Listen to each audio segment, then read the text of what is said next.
Hello subscribers! Ayan, voice over tayo para mas detailed kong maikwento sa inyo ang aking trip to Buscalan this year. Bago kayo makapasok ng Buscalan, kailangan nyo muna mag-login and mag-log out. Dalawang checkpoint po yung inyong madadaanan, so make sure mag-stop by. O ang tanong, worth it bang pumunta sa Buscalan? Malalaman nyo yan mamaya. I-share ko nga rin sa inyo ang aking buong itinerary at kung magkano ang nagastos ko. Pagka nakita nyo na tong Welcome to Buscalan Tattoo Village, magdadrive pa kayo ng 15 to 20 minutes bago makarating doon. And welcome to Buscalan. Nandito na tayo sa kanilang registration. Yes, kailangan nyo ulit mag-register. Ito nga pala yung kanilang rates, 1,500 for overnight, sa guide fee, 1,000 for day tour, and 400 sa mga homestay nila. Maganda nga din na may contact na kayo para abangan na kayo na magiging tour guide nyo paakyat ng bundok. 1 hour trek guys, bago kayo makarating ng tuktok ng bundok, so make sure magpalakas kayo bago kayo pumunta dito. Lang nga pala yung nakasabay namin kasi nga gabi na po kami nakarating. Nagpahinga na kami saglit at nag-ayos ng gamit sa aming tutuluyan. So, dito kami sa Buscalan guys, kay Wangod. Tapos, yung sa homestay namin, pinagstayan namin. Pupunta kami sa minibar dito sa may Buscalan. Ayan, dito yung mga house. Pupunta kami. Kasabay namin yung mga nakasabay namin kanina and napakaraming tao. Nakita nyo? Sorry, medyo malabo yung camera ko kasi malamig, medyo ma-fog na dito sa taas. Ang daming tao guys. Ayan, ang daming tao. One family. Pag nag-Buscalan kayo guys kay Wangod, mag-overnight stay kayo dito. Tapos experience nyo rin to. Yeah. Ingat lang sa daan kasi ito'y bundok.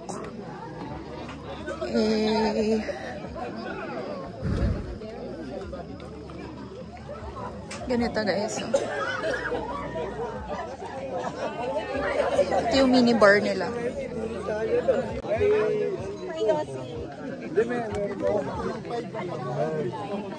Dalawa. Dito tayo.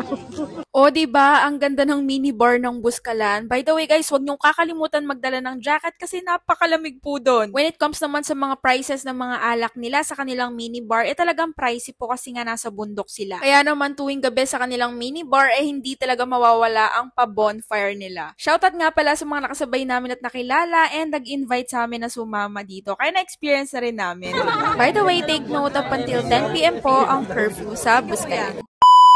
Katulad nga ng sinabi ko sa inyo, napakalamig po dito sa may Buscalan kasi nasa tuktok kayo ng bundok, so don't forget to bring your jacket. This is around 6 to 6:30 in the morning and grabe yung fog, talagang napakalamig po talaga. At dahil nga mayaman sa tubig ang Buscalan, yun na rin ang iniinom nila galing bundok. Running water, kaya napakalamig. Kaya naman kung hindi mo talaga kayang maligo, pwede ka namang mag-ask na magpainit ng tubig para naman makaligo ka, bi. So ayan, nag-picture-picture lang kami kasi napakaganda talaga ng view from Buscalan, as in. May isa nga kaming nadaanan na rooftop at umakyat kami para lang mag-picture kasi nga dito mas maganda ang view. Nako, wag niyong kakalimutan magkape at maglakad-lakad sa village para talagang ma-experience nyo na local kayo doon. Hoy! Kita nyo naman talaga ang ganda ng Buscalan.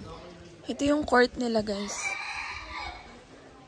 Ito yung mga tinatato nila na designs. So. Dito kami nagpunta kagabi guys, yung sa mini bar nila. Ayan. Forma ng fog. Kapal ng fog. Nabawasan na lang.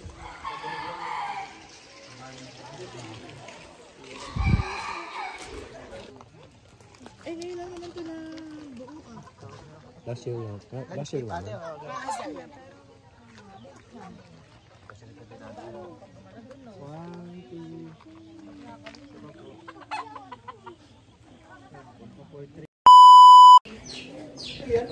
On our way to Wangod.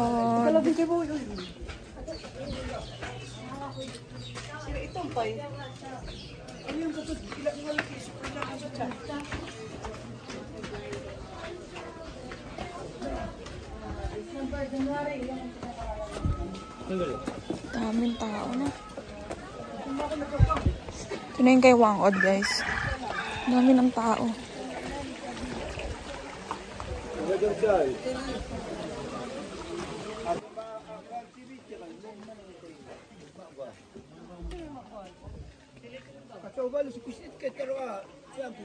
Diyan kayo. Una din dyan. Abakay kami. Uwes ng picture. 7:30. Dami pila. Pila kay Wangod. Pa-picture lang yan, guys. Sobrang daming tourist ngayon. Guys, again, pila lang po yan ang pagpapapicture kay Wangod. So, be early as you can. Guys, alam nyo, marirecommend ko sa inyo na yung kontakin yung tour guide is sure na makakapag-tats kayo kay Wangod. Kasi hindi kami kay mismo kay Wangod nagpa-tats. Actually, it doesn't matter. Basta siya or yung dalawang apo niya yung magtatat sa amin, it's fine. Pero anyway, si Wangod po talaga yung pinupuntahan ng mga tao dito. Kaya naman, she's responsible to wake up early and syempre para i-accommodate lahat ng tao. And she came siguro mga around 8 a.m.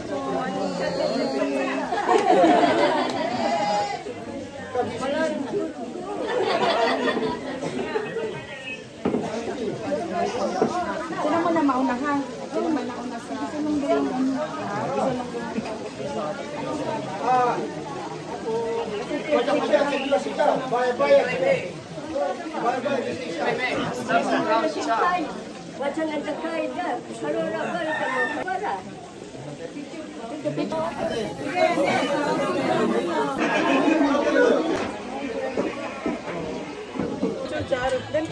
Mamaya kayo. Para pala may isa pang design. Pagsutlod. Saan ka ba? Dito po, patayo po dito.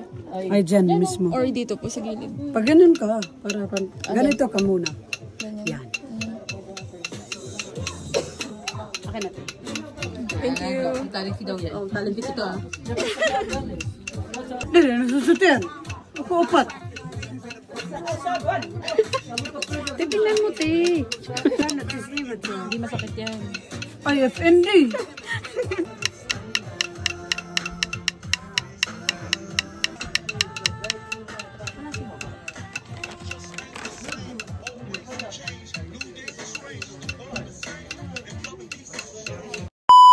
And of course, hindi natin makakalimutan ang picture taking sa mga new friends na nakilala natin doon. Actually, knew I was doing a vlog, kaya naman nagpa-picture na sila. So, shoutout sa'yo, Arnel, Ate Jane, and Ate Rose, and Chris. Thank you so much po, and nice meeting you all there. Tag-tag na lang po sa mga pictures. And of course, syempre, hindi lang pwede ako lang ang may tattoo. Syempre, ang aking jowa Bells din, nagpa-tattoo. So, guys, meet tattoo artist in Buskalan.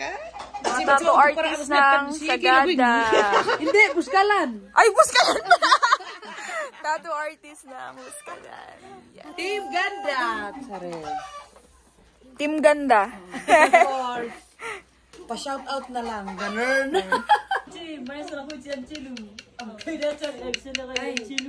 Just to share with you, sa pagtatato, gumagamit sila ng tinik ng suha and charcoal as their ink. If you want to visit Buskalan, don't forget to get a tattoo para naman may remembrance kayo because this is what they're known for. We are about to leave and this is the view. So beautiful. And I just want you to meet Tatay. Ito yung katapat ng homestay namin. According to the neighbor, he's over 100 years old and mas matanda pa siya kay Apo Wangod. But he's still strong, ha? Hi guys, so paalis na kami dito. Dito kami nagstay sa PB's. Ayan, dito kami nagstay. Ayan, ganito lang yung, ganito lang kaliit yung Ito yung mismong bahay nila guys, yung pagstayan nyo. Pababa na kami guys. Tapos na. Sulit. Wala nang sasama, kukuha.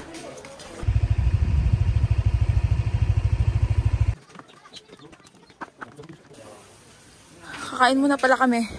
Kasi hindi pa kami nakain. So, on the way pababa.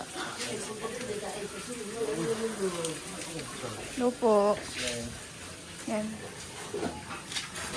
Pakbat sa akin. Ha? Pakbat sa'yo? Kahit ang hotdog. Ano to? Akin, chicken pala ako. Ito yung kainan guys. Tapos, ito yung view. Pwede kayong umakyat. Ang ganda. Tapos may kubo doon.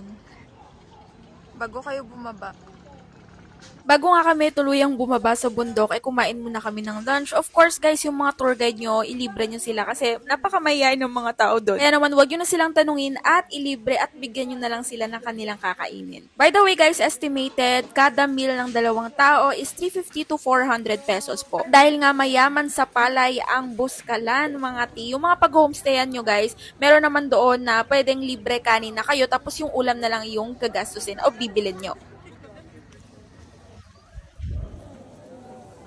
Pagkatapos nga kumain, bumaba na rin kami at napakainit po kapag katanghaling tapat sa Buskalan. Pero tuwing umaga at gabi, doon sobrang lamig. Again guys, huwag kalimutang magbaon ng tubig sa trail. Paakyat ng bundok guys is 1 hour and pagbaba ng bundok ay 1 hour din. Kasama na pahinga doon. Ito nga pala yung aming naging tour guide na si Miss Noemi. Shoutout sa iyo ate, thank you so much for accommodating us. And pagbaba ng bundok, ito na yung makikita nyong view. O diba, kahit napagod ka talagang mawawala te sa view na makikita mo. Ganun. So, ang tanong, worth it nga ba ang puntahan ng Buskalan? Yes naman po, lalo na kung gusto mong malaman ang history nila. Dalawang tanong, mahal po ba sa Buskalan? Actually, yes, mahal po ang mga pagkain doon. Pero kung i-compare mo sa Sagada at sa Baguio, mas mura po ng 200 pesos ang homestay dahil nga po 400 per pax per night po ang homestay sa Buskalan. Sabi ko na nga po sa inyo kanina, yung naging guide fee namin, which is 154 overnight. Guys, remember, mas magandang pumunta kayo ng weekday. Huwag weekend, especially Friday, Saturday, and Sunday dahil doon po talaga mahabang pila at maraming tao. Magandang pumunta kayo doon Tuesday, Wednesday, ganon. Dami naman nagde-day tour doon, akyat, baba na rin sila sa hapon, lalong-lalo na sa mga nagra-ride katulad ng mga nakikita nyo. Thank you ate!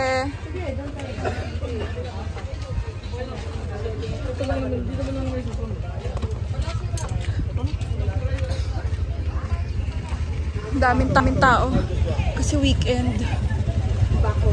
May kainan dito. Tapos dun yung pinaka-registration. Thank you, ate. May souvenir shop din pala dito.